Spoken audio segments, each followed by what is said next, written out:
What were the earliest days of Grailed like? Um, so we didn't have an office at all or anything. So we were working out of my apartment in Fidei for a little bit, but until I was like, hey, like this is really untenable.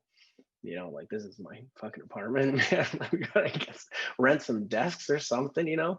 So we rented desks at this on Broadway above the Banana Republic. I forget the address, but there was a company called Pump One. They did like workout videos, and they had a few extra desks there. And so we rented those, and we were working out of this office for a while. And it was funny. They were doing like workout video shoots while we were working.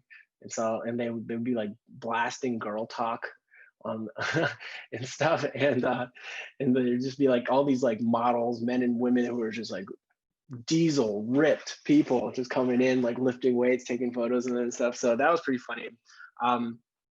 And then that was around the time where we were courted pretty heavily by an investor whose name is Chris Peck.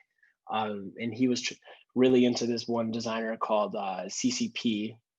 Carol Christian Poel was like super avant-garde, like only sold in like less than 3 places on Earth, very esoteric, hard to get your hands on it. But Grailed had the jackets he was looking for. And so that's how he stumbled on Grailed, and he reached out to our support line, just help@grailed.com, and asked like where we were located and if we wanted to meet up, and met up a few times, did the whole dance a little bit, and then that's what ended up resulting in our first check. And then after we got our first check, we moved out of Pump One immediately, and then got a small office. I think it was only like 700 square feet on Worcester Street, 138 Worcester Street.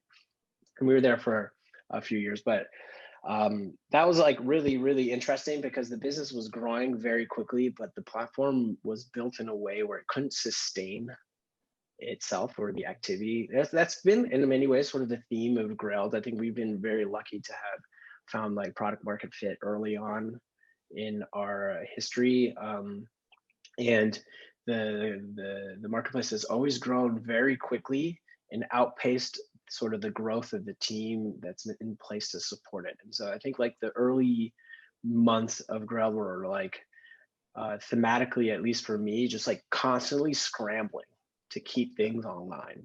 And like the site would break all the time. We had tons of like issues that were rooted in just like the original version of the site. For example, it's just like, the way uploading images was implemented. If you uploaded a large image, it would like block all web requests for the rest of the user base. And so like you just basically take the site down by uploading a large image. So like lots of like little issues like that needed to be fixed from day zero. And the business was growing. The business was growing quickly. And so we were just like constantly playing catch up, it felt like. Yeah, I remember back in the early days, I found it fascinating. I would actually refresh the feed in the sort order, and I was just amazed at how many new listings would come up. So yeah, man, now it's like a fucking fire hose, dude. Yeah, there's I think some of the most complicated systems we've ever developed are just to manage the listings that are posted on the platform. Yeah,